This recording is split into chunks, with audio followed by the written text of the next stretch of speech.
Welcome to the Grit Wit Podcast, hosted by Maury Wood.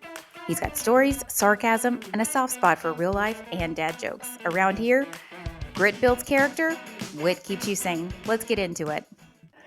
Welcome back to the Grit and Wit Podcast, Episode 3, Hands-on Parenting.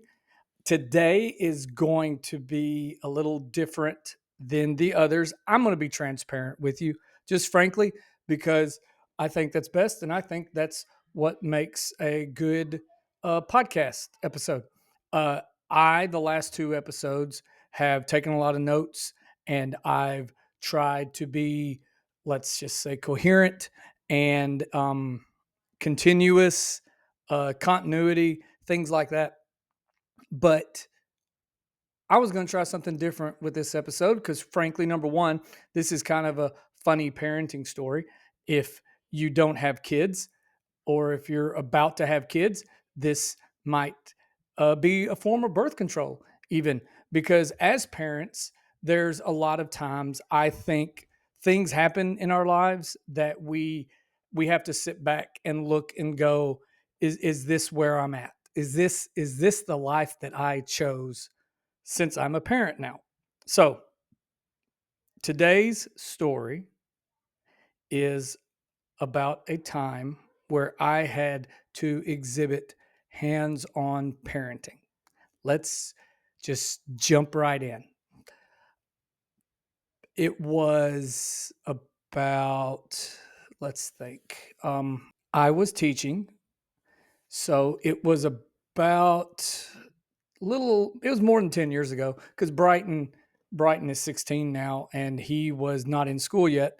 So he was, let's just say four or five. I don't know. Anyway, um, I would drop him off at a babysitter. Uh, Miss Faye was our babysitter.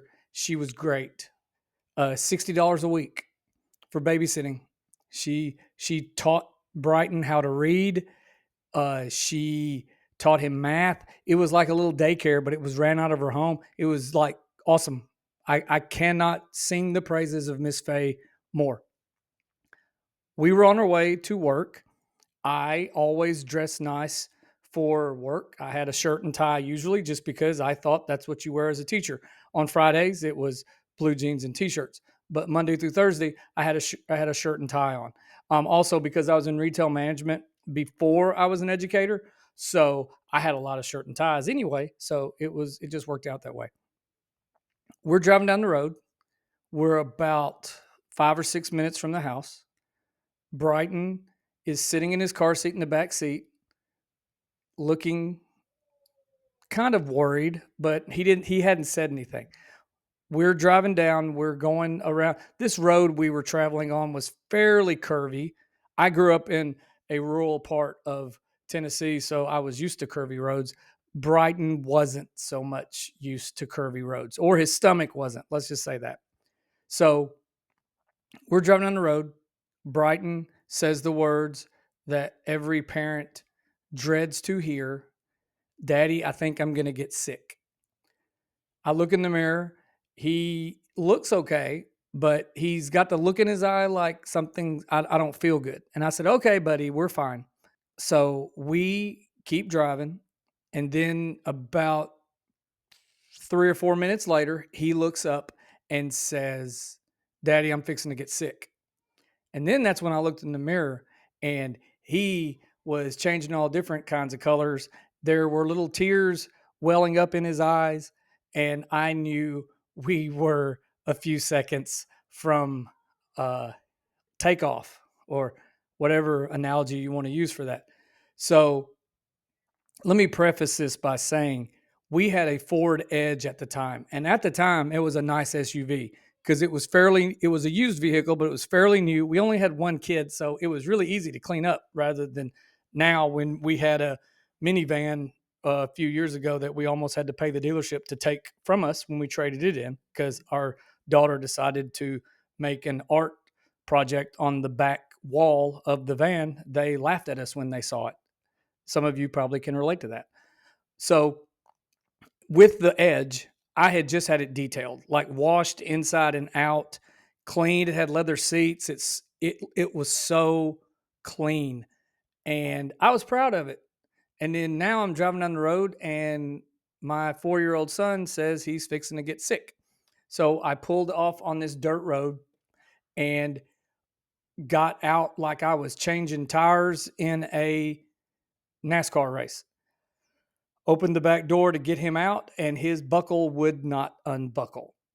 I tried everything I could. It was one of those child-proof ones, that you've got to hold the button down and push another button and hold your mouth right and fill out 15 forms before you can open it, because you can't open it, but your kid can unbuckle it at the most inopportune time just because they're kids and they're smart. And they've got time while they're not doing anything else, I guess.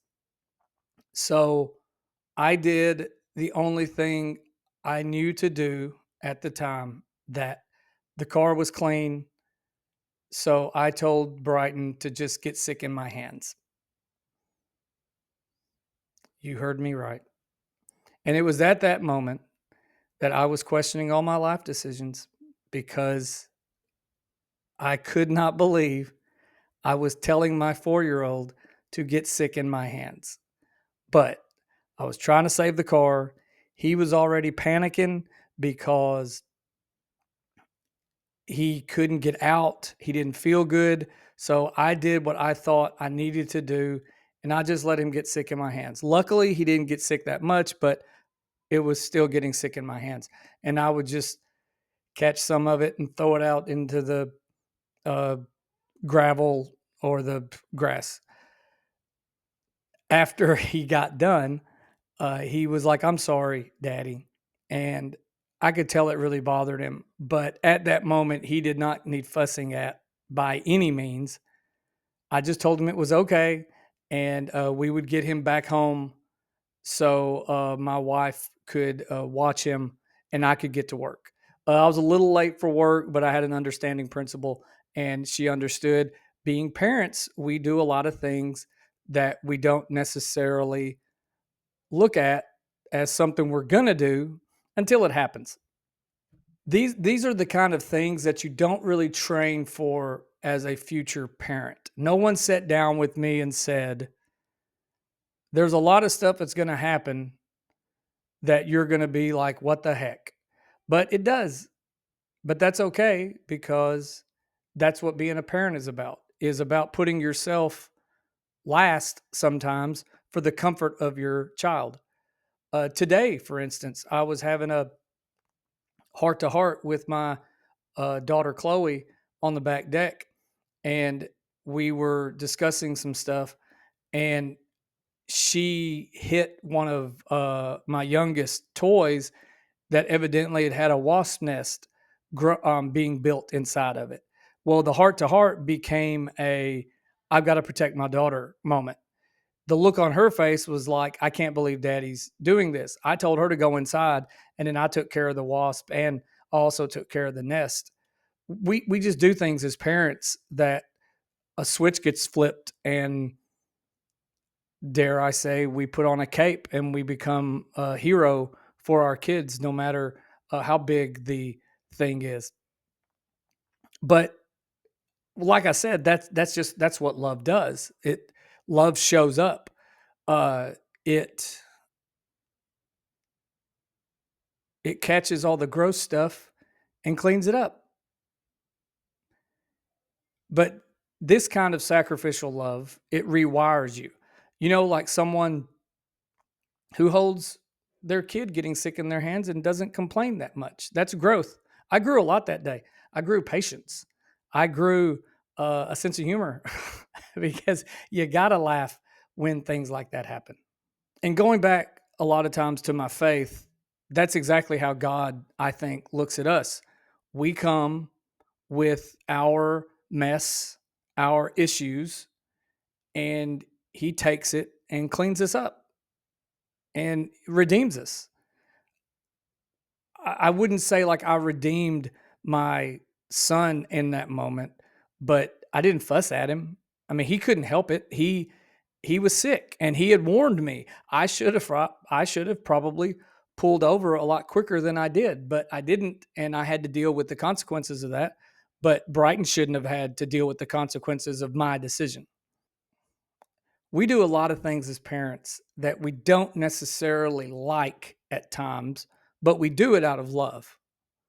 And they can say, "How dare you?" But we've all been in places that we were like, this thing is an hour long.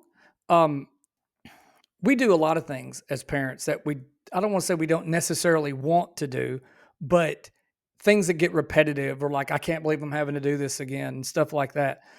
We read the same book over and over and over. We watch the same movie or cartoon over and over. Uh, we get up in the middle of the night when our kid is scared or sick, and change bed sheets or change clothes or clean up messes and things like that. We just do it because that's what we're supposed to do. That's what parenting is about. Parenting isn't always pretty, but it is sacred as far as I'm concerned.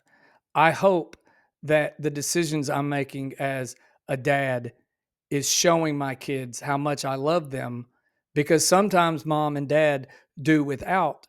So our children can have what they want. Mama and daddy would love to maybe redo the kitchen or get a new car or buy a super nice vacation. But a lot of times, if the kids want to go to Disney or Universal, we will put our plans on the back burner so they get what they want. And we get a memory and a story to tell later, which, in my opinion, is priceless. So, to wrap it up, if you are in one of those seasons where you have toddlers all over the place, or frankly, I have a 16-year-old right now that is just now got his driver's license, and watching him drive scares me out of my mind.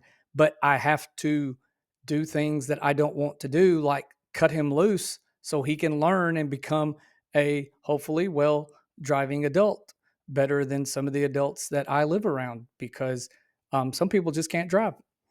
But these invisible moments, the behind the scenes work, that's building something.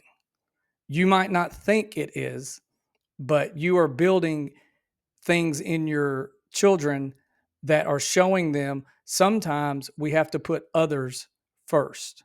I highly advise being transparent with your kids. Tell them, hey, we're doing this because of whatever the situation or the reason is.